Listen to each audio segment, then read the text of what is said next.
दोस्तों, स्वागत है आपका हमारी साइकोलॉजी क्लासेस में। तो आज हम आपको बताने जा रहे हैं कि एग्जाम पेपर के बारे में जिसका नाम है एजुकेशनल साइकोलॉजी। ओके, तो ये एजुकेशनल साइकोलॉजी जो पेपर है वो साइकोलॉजी का है, एमए थर्ड सेमेस्टर का। ओके, तो ये नवंबर दिसंबर 2018 का पेपर है।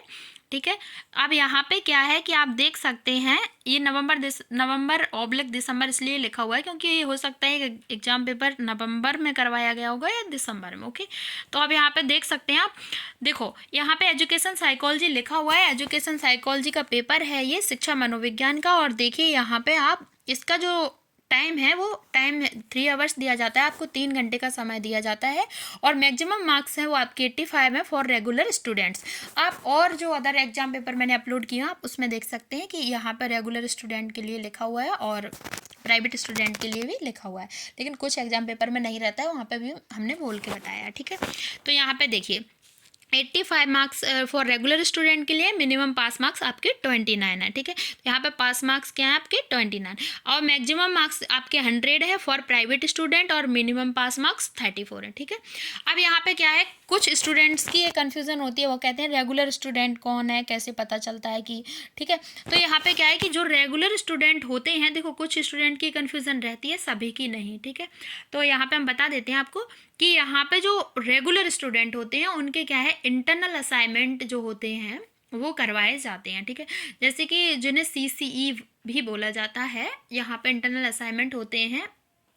अब देखिए ना, अब क्या होता है कि आपका जो 85 नंबर का ये होता है और जो आपका इंटरनल असाइनमेंट है वो 15 मार्क्स का होता है, 15 नंबर का। ठीक है, जब 85 और 15 को आप ऐड करोगे तो 100 टोटल हो जाएगा। ठीक है, तो इस तरीके से क्या है कि यहाँ पे जो प्राइवेट स्टूडेंट है उनका 100 नंबर का इसीलिए होता है, 100 मार्क्स का इसलिए होता है क्योंकि जो प्राइवेट स्टूडेंट है उनके इंटरनल असाइनमेंट नहीं कराए जाते। ओके, अब यहाँ पे देखिए उनका जो मिनिमम पास मार्क्स है वो 34 है, मतलब इतने नंबर जो आपके हैं 34 है वो होने चाहिए, तभी पास हो पाएंगे इस एग्जाम में। ओके, अब यहाँ पे देखिए, यहाँ पे क्या है कि नोट लिखा दिख रहा है आपको, तो नोट में क्या लिखा है, सभी प्रश्नों के उत्तर दीजिए। प्रश्न क्रमांक 1 अनिवार्य है। Okay, attempt all questions, question number 1 is compulsory.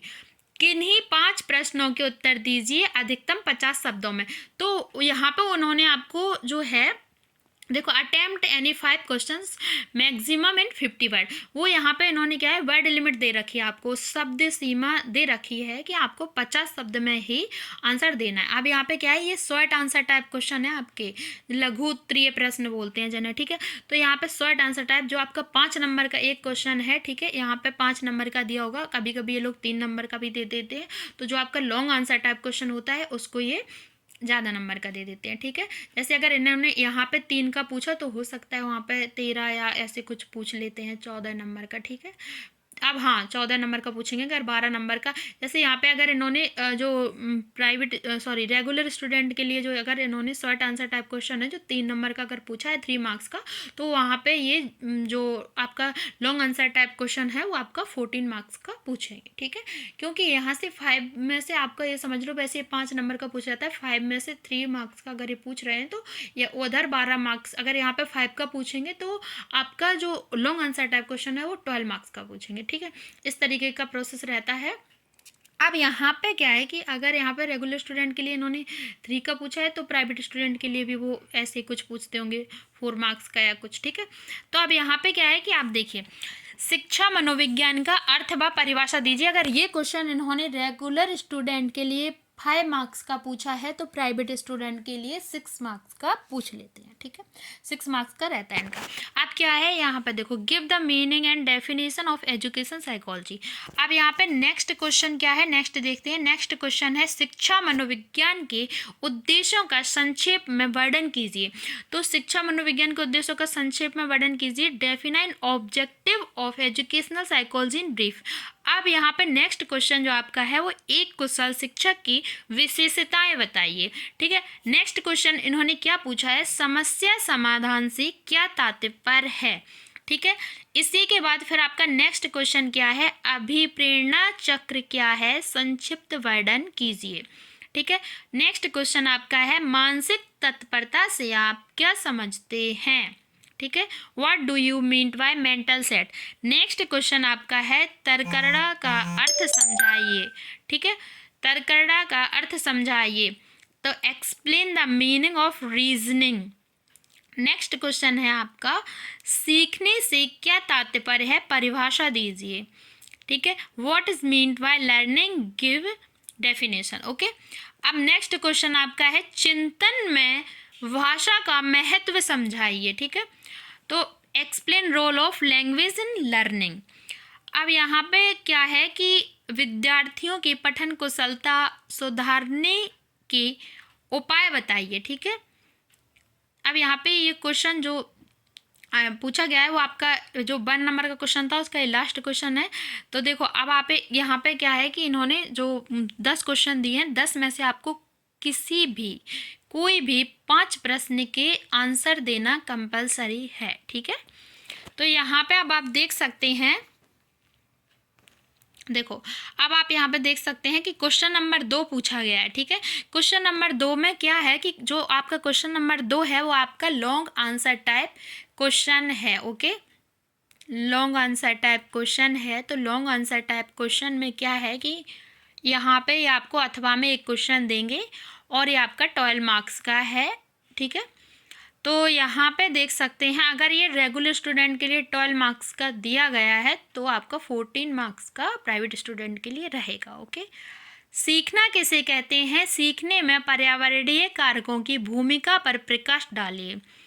ये वाला क्वेश्चन यहाँ पूछा गया है, what is learning, discuss the role of environmental factors in learning. Okay, अब यहाँ पे क्या है, इन्होंने इसके अथवा में कौन सा क्वेश्चन पूछा है देखते हैं। चिंतन से क्या तात्पर्य है, चिंतन के विभिन्न प्रकारों का उचित उदाहरण सहित वर्णन कीजिए। ठीक है, अब यहाँ पे इन्होंने ये जो अथवा में क्वेश्चन पूछा है इसका मतलब ये है कि आप इन दोनों में प्रश्न में से किसी एक प्रश्न का उत्तर देंगे। ठीक है, जो कि अनिवार्य है। हाँ, तो अब क्या है, कंपलसरी है, किसी एक क्वेश्चन का आंसर आपको देना ही है। ओके, अब यहाँ पे क्या है कि अथवा में पूछा गया है तो इन दोनों में से कभी कभी क्या होता है कि हमें दोनों क्वेश्चन के आंसर आ रहे होते हैं और मान लो जो तीसरे नंबर पे इन्होंने जो क्वेश्चन पूछा है और उसके अथवा में जो पूछा है उन दोनों में से किसी का भी आंसर नहीं आ रहा है ना, तो यहाँ पे ये थोड़ा लॉस हो जाता है। अब जो जैसे 1 नंबर में पूछा गया था ना, उन्होंने 10 क्वेश्चन दे दिए थे आपको, तो वहाँ पे क्या प्रॉफिट है, आपको कोई भी 5 आ रहे हैं आप उनके आंसर दीजिए, है ना, ये प्रॉफिट हो जाता है। और कभी कभी क्या होता है, कभी कभी शॉर्ट आंसर टाइप क्वेश्चन भी वो ऐसे ही पूछ लेते हैं कि उन्होंने एक क्वेश्चन दिया उसके अथवा में दूसरा क्वेश्चन दे दिया। ठीक है, ऐसा भी होता है। तो अब वो डिपेंड करता है कि एग्ज़ाम पेपर जो आता है वो किस तरीके का आता है।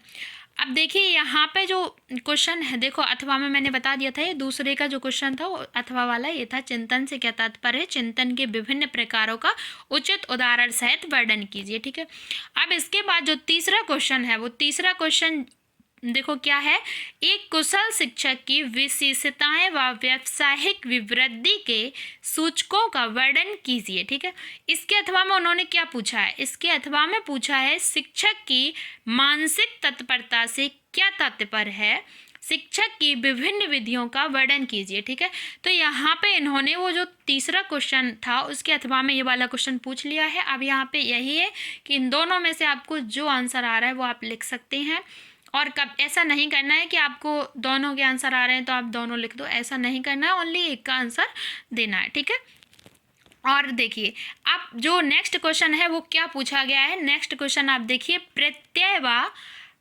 देखो अब देखें प्रत्यय, हाँ देखो प्रत्यय व प्रत्यय निर्माण का क्या अर्थ है, प्रत्यय निर्माण प्रक्रम की संक्षिप्त विवेचना कीजिए।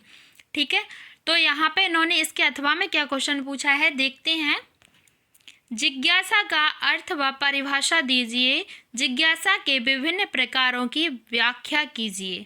ठीक है, अब यहाँ पे ये वाला क्वेश्चन जो है पूछा गया है, give meaning and definition of curiosity, explain curiosity with its different types. ठीक है, यहाँ पे इन्होंने अथवा में पूछा है तो सेम प्रोसेस है कि कोई एक आपको आंसर देना है। ठीक है, किसी एक क्वेश्चन का। अब आपका ये आ गया है 5 नंबर का क्वेश्चन, क्या है आपका, देखो शिक्षा मनोविज्ञान से आप क्या समझते हैं, इसकी विभिन्न विधियों का विस्तार से वर्णन कीजिए। ठीक है, तो शिक्षा मनोविज्ञान से आप क्या समझते हैं, इसकी विभिन्न विधियों का विस्तार से वर्णन कीजिए।